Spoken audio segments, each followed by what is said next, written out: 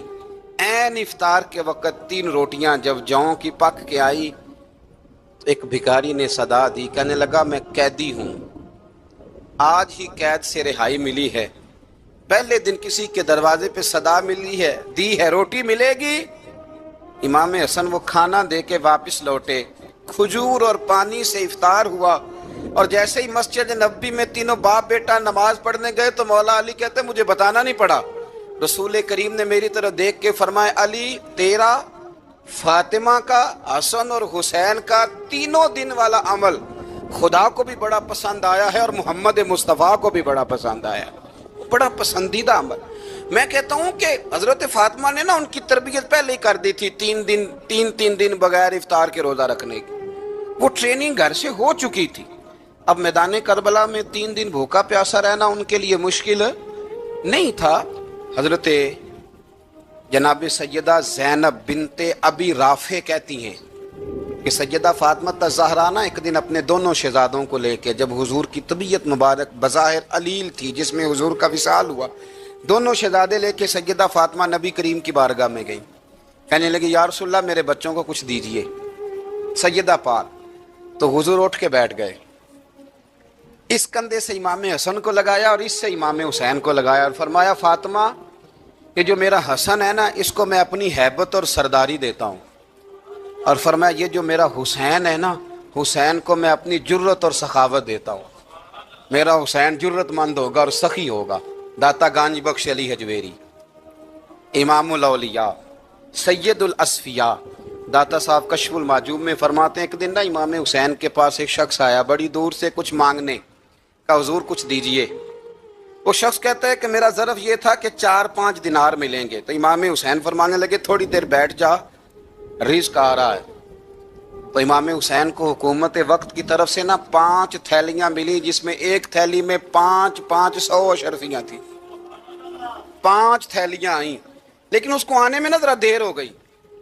وہ 5 تھیلیاں جب آئی نا تو امام حسین اس کی طرف 5 تھیلیاں بڑھا کے نا، ذرا دیکھنا میری طرف غور سے، 5 تھیلیاں بڑھا کے نا تو فرمانے لگے میاں جتنا تجھے انتظار کرایا نا اتنی ہم تیری حاجت پوری نہیں کر سکے، تو یہ نہ محسوس کرنا کہ حسین کے دروازے پہ بیٹھا بھی رہا ہوں تو ملا کیا ہے، یہ نہ محسوس کرنا۔ وہ شخص کہتا ہے جب میں نے وہ تھیلیاں کھولی اور پھر میری نظر امام حسین پہ پڑی تو میرے اندر سے آواز آئی اگر حسین ابن علی اتنے سخی ہیں تو محمد عربی کتنے سخی ہوں۔ اگر یہ معیار ان کا ہے، ان کا یہ معیار ہے، اور خود بھیک دیں خود ہی کہیں منگتے کا بھلا ہو، خود کہنے لگے جتنا انتظار کرایا ہے اتنی تیری مدد کر سکے، یہ سخاوت کا معیار تھا، یہ طریقہ تھا۔ ایک دفعہ سیدنا امام حسین رضی اللہ تعالیٰ عنہ کے گھر کے اندر نا 5000 دینار آئے، مسجد میں تھے، آپ کو 5000 دینار ملے تو امام زین العابدین کہتے ہیں کہ مسجد سے لے کر گھر آنے تک امام حسین نے 5 کے 5000 اللہ کے رستے میں خیرات کر دی۔ فرماتے میں نے کہا ابا جی 5 دینار کی گھر میں ضرورت تھی، مالاں والے سخی نہیں ہوندے تے سخیاں کل مال نہیں ہوندا، ایتھے اوتھے دوویں جہانی سخی کنگال نہیں ہوندا۔ کہا ابا جی 5 دینار کی گھر میں ضرورت تھی، تو کہتے ہیں مجھے فرمانے لگے بیٹا یہ جن کو میں نے دیا ہے نا یہ گھر کے لیے ہی دیا ہے، یہ گھر کے لیے ہی دیا ہے، جن کو دیا ہے تمہارا کیا خیال ہے یہ باہر خرچ ہوا ہے، یہ گھر کے لیے ہی ہے۔ اس لیے کہ جب انسان دوسروں پر شفقت کرتا ہے تو اللہ اس کے گھر پہ رحمت فرماتا ہے۔ امام حسین کے مزاج میں پہلی بات میں نے ذوق عبادت کی عرض کی، دوسری بات عرض کر رہا ہوں کہ صحابہ حضرت اسامہ بن زید بڑے پیارے ہیں میرے نبی کریم کے، بڑے پیارے۔ حضرت اسامہ بن زید کے بارے میں سیدہ عائشہ صدیقہ فرماتی ہیں ان کے ناک سے اگر رینٹھ نکلتی تھی تو اللہ کے رسول اپنے دستے مبارک سے صاف کر دیتے تھے، اور سرکار فرماتے تھے کہ اگر اسامہ لڑکی ہوتا نا، ان کے غلام کے بیٹے تھے حضرت زید بن عمرو، اگر یہ لڑکی ہوتا میں اسے زیور پہناتا، بڑے پیارے تھے، لیکن جب ان کا آخری وقت آیا نا تو 60,000 دینار کا قرضہ تھا۔ رشتہ داروں سے کہا، دوستوں سے کہا، یاروں سے کہا، پر قرض ادا نہیں ہو رہا تھا۔ حضرت اسامہ بن زید کہتے ہیں بڑا پریشان تھا۔ جب حد ہو گئی نا تو حضرت اسامہ بن زید فرمانے لگے جاؤ کوئی حسین ابن علی کو خبر کرو، ان سے کہو میں نا غلام ہوں آپ کے نانا کا، مقروض دنیا سے چلا گیا تو کیا بنے گا۔ امام حسین کو خبر ملی تو دوڑے آئے۔ لاجپال اس پیر کو نہیں کہتے جو تگڑا نذرانہ لے کے تو ماتھا چوم لے، لاجپال تو اس کو کہتے ہیں کہ جب ضرورت پڑے تو وہ سر پہ موجود ہو۔ حضرت سیدنا امام حسین تشریف لائے تو جناب اسامہ بن زید رو پڑے، کہنے لگے حضور میں نے نا غلامی کی ہے آپ کے نانا کی، اور اس غلامی پہ ناز ہے، اب 60,000 دینار کا قرضہ لے کے دنیا سے جاؤں گا تو میری قبر پہ بوجھ رہے گا۔ امام حسین خادم کو بھی کہہ سکتے تھے جاؤ گھر پیسے پڑے ہیں لے آؤ، امام حسین خود گئے، چادر اوڑھ کے تو اس کی اوٹ میں بکل میں 60,000 دینار چھپا کے لائے اور جناب اسامہ بن زید کے سامنے رکھ کے کہنے لگے اسامہ یار پیسے رات کو ہی آئے تھے، میں سوچ رہا تھا مجھے تو ضرورت نہیں، اللہ نے کس کا نصیب میرے گھر میں بھیج دیا ہے، مجھے تو حاجت ہی نہیں تھی، اب پتہ چلا پیسے تیرے تھے، اللہ نے حسین کی ڈیوٹی لگائی ہے کہ جا کے دے آ۔ حضرت اسامہ بن زید رو پڑے، فرمانے لگے اللہ آپ کو بہترین صلہ عطا فرمائے۔ امام بڑا ہی پیار کرتے تھے، گھوڑے پہ جا رہے تھے، کچھ فقیر غریب لوگ بیٹھ کے روٹی کھا رہے تھے، کہاں رہے تھے؟ سڑک کے کنارے۔ تو امام زین العابدین فرماتے ہیں کہ جب امام حسین گزرے تو انہوں نے آواز دی حضور دل کرتا ہے ہمارے ساتھ بیٹھ کے روٹی کھائیں۔ کائنات کے مالک و مختار کے نواسے اور دنیا کے سب سے بڑے شہزادے گھوڑے سے اترے اور غریبوں کے ساتھ سڑک پہ بیٹھ گئے، روٹی کھانے لگے اور دیر تک کھاتے رہے، اور جب فارغ ہو گئے تو فرمانے لگے کھانے کی ضرورت بھی نہیں تھی، حاجت بھی نہیں تھی، پر تم نے آواز دی تو دل رکھنے کو بیٹھ گیا تھا، اگر اجازت دے تو چلا جاؤں۔ یہ مزاج تھا، یہ طبیعت تھی۔ آپ کے ایک بھائی ہیں چھوٹے، حضرت محمد بن حنفیہ نام ہے، حضرت مولا علی شیر خدا رضی اللہ تعالیٰ عنہ کی دوسری بیوی سے۔ ایک دن حضرت امام حسین ان کے گھر میں بیٹھے تھے تو کسی بات میں نا اختلاف رائے ہو گیا، تو امام علی مقام ناراض ہو گئے، فرمایا آج کے بعد تیرے گھر نہیں آؤں گا، رومال اٹھایا چلے گئے۔ لوگوں نے حضرت محمد بن حنفیہ رضی اللہ تعالیٰ عنہ سے کہا حسین تو ناراض ہو گئے، کبھی نہیں آئیں گے۔ آپ فرمانے لگے بھائی تمہارا ہے کہ میرا؟ جی بھائی تو آپ کے ہیں۔ فرمایا اگر کہو تو چند منٹوں میں حسین واپس آئے۔ جناب ناراضگی ہو گئی ہے۔ فرمایا ناراضگی ہوئی ہے پر میں اس کے دل کی نرمی کو تو جانتا ہوں، اس کے مزاج کے اندر جو محبت ہے اس سے تو ابھی آئے۔ کہ جناب وہ کیسے؟ فرمانے لگے دیکھنا ذرا۔ تو امام حسین نے خط لکھا، حضرت محمد بن حنفیہ نے رکا لکھا، کہنے لگے حسین میرے باپ کا نام بھی علی ہے اور آپ کے باپ کا نام بھی علی ہے، پر ایک فضیلت ایسی ہے جس میں میں آپ کا مقابلہ نہیں کر سکتا، وہ یہ ہے کہ آپ سیدہ فاطمہ الزہرا کے لال ہیں، اب محمد مصطفیٰ علیہ السلام کے نواسے ہیں۔ کہنے لگے بھائی جان آپ نے نانا جان کی وہ حدیث تو سنی ہوگی کہ دو لوگ ناراض ہو جائیں تو جو صلح پہلے کرے جنت میں پہلے جائے گا۔ فرمانے لگے دل میرا کر رہا تھا کہ پہلے صلح کر لوں، لیکن پھر بڑے بھائی کو پشت کروں گا جنت میں جاتے ہوئے، یہ بھی تو بے ادبی ہے نا۔ اب خط میں نے لکھ دیا ہے، آپ کا جو ارادہ ہو۔ امام حسین نے خط پڑھا تو آنکھوں میں آنسو آ گئے، پھر سے رومال اٹھایا۔ بچے پوچھنے لگے کہاں جا رہے ہیں؟ کہا بھائی کے گھر جا رہا ہوں۔ کہا آپ تو ناراض تھے؟ فرمایا تھا ناراض پر ہے تو میرا بھائی نا، ہو گئی بات ختم۔ بڑی دل میں نرمی، طبیعت میں سوز، لہجے میں گداز۔ حضرت امیر معاویہ رضی اللہ تعالیٰ عنہ نے ایک شخص کو بھیجا مدینہ منورہ شام سے، تو اس نے کہا میں نے امام حسین سے ملنا ہے، تعارف کیا ہے؟ جناب امیر معاویہ فرمانے لگے مسجد نبوی میں جانا جس کے گرد لوگ سب سے زیادہ ادب سے بیٹھے ہوں اور جس کی باتیں سب سے زیادہ میٹھی ہوں اور جس کی نظریں سب سے زیادہ جھکی ہوں اور جس کے چہرے پر تمہیں سب سے زیادہ وقار نظر آئے وہی علی کے بیٹے حسین ہوں گے۔ جو سب سے زیادہ تمہیں وہاں ماحول کے اندر جو شخص نظر آئے پوچھنے کی ضرورت نہیں پڑے گی۔ وہ شخص کہتا میں مدینے آیا تو میں نے واقعی ایک شخص کو دیکھا،